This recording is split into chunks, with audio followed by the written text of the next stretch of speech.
RC16. So 'game changer' disaster తర్వాత రామ్ చరణ్ గారు వెంటనే కూడా RC16 మీదకైతే ఫోకస్ చేశారు. సో 'గేమ్ చేంజర్' మనకి మొత్తంగా అయితే ఓవరాల్గా మూవీ ఎలా ఉంది ఏంటి అని పక్కన పెడితే, పైరసీ దెబ్బేసింది అవన్నీ పక్కన పెడితే, మూవీ అయితే ఫైనల్గా అయితే డిజాస్టర్ టాక్ అయితే తెచ్చుకుంది. సో కలెక్షన్స్ పరంగా చాలా వీక్గా అయితే క్లోజ్ అయిపోయింది. అండ్ ప్రజెంట్ ఇప్పుడు అందరూ కూడా RC16 వైపు అయితే ఫోకస్ చేస్తున్నారు. అండ్ ఇప్పుడు ఏంటంటే సోషల్ మీడియాలో ఏదైనా ఒక న్యూస్ వచ్చిందంటే అది ప్రపంచం మొత్తానికి ఈజీగా తెలిసిపోతుంది. అది నిజమా కాదా అని తెలుసుకునే లోపే చాలాసార్లు డ్యామేజ్ కూడా జరిగిపోతుంది.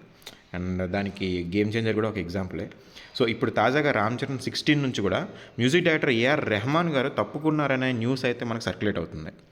సో చూసుకున్నట్లయితే ఏఆర్ రెహమాన్ గారిని బుచ్చిబాబు గారు కావాలని ఏరి కోరి తెచ్చి పెట్టుకున్నారు మూవీలోకి. అండ్ ఆల్రెడీ దీనికి సంబంధించి 3 సాంగులు కూడా రికార్డింగ్ కంప్లీట్ అయిందని అయితే న్యూస్ ఉంది. సో ఇప్పుడిప్పుడే షూటింగ్ గాడిలో పడుతుంది, థర్డ్ షెడ్యూల్ స్టార్ట్ చేస్తున్నారు, ఇలాంటి టైంలో ఇలాంటి న్యూస్ ఏంటి అని చెప్పి టెన్షన్ పడ్డారు. బట్ యూనిట్ చెప్పే మాట ప్రకారం రెహమాన్ గారి స్థానంలో దేవిశ్రీ ప్రసాద్ గారు వస్తున్నారని చెప్పి ఎవరో కావాలనే మనకి పుకార్ అయితే పుట్టించారని చెప్పి అయితే తెలుస్తుంది. రెహమాన్ గారు ఆల్రెడీ 3 సాంగులు రికార్డింగ్ చేసేశారు.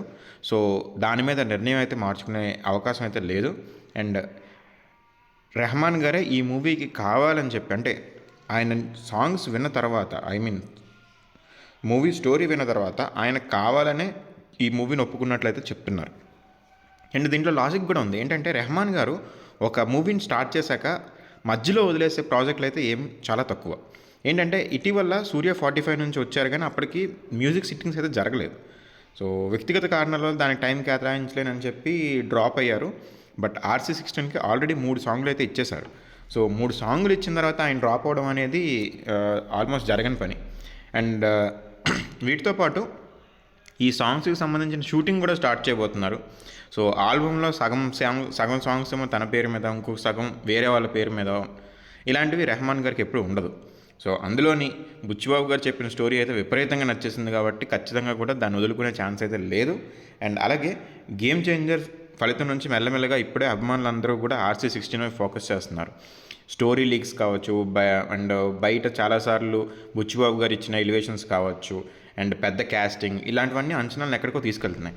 సో వీలైనంత త్వరగా పూర్తి చేసి ఈ ఏడాది దసరాకే రిలీజ్ చేయాలని చెప్పి టీం అయితే టార్గెట్ చేస్తున్నట్లయితే తెలుస్తుంది.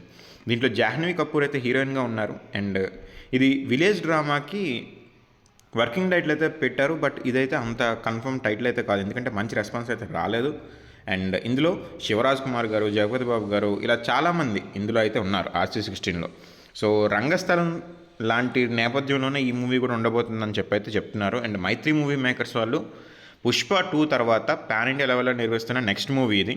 సో వాళ్ళు ఆల్రెడీ పుష్ప 2తో మనకి ప్రమోషన్స్ కానీ హిందీ మార్కెట్ని కానీ ఆల్రెడీ చాలా వరకు వాళ్ళు అబ్జర్వ్ చేశారు. సో నెక్స్ట్ వాళ్ళ దగ్గర నుంచి వస్తున్న మూవీ కాబట్టి RC16 కూడా వాళ్ళు హై లెవెల్లో ప్రమోషన్స్ అయితే చేసుకునే అవకాశం అయితే ఉంది. సో అది మనకైతే. సో రెహమాన్ గారు అయితే RC16 తోటే ఉన్నారు. అండ్ ఇది మనకు వచ్చిన న్యూస్.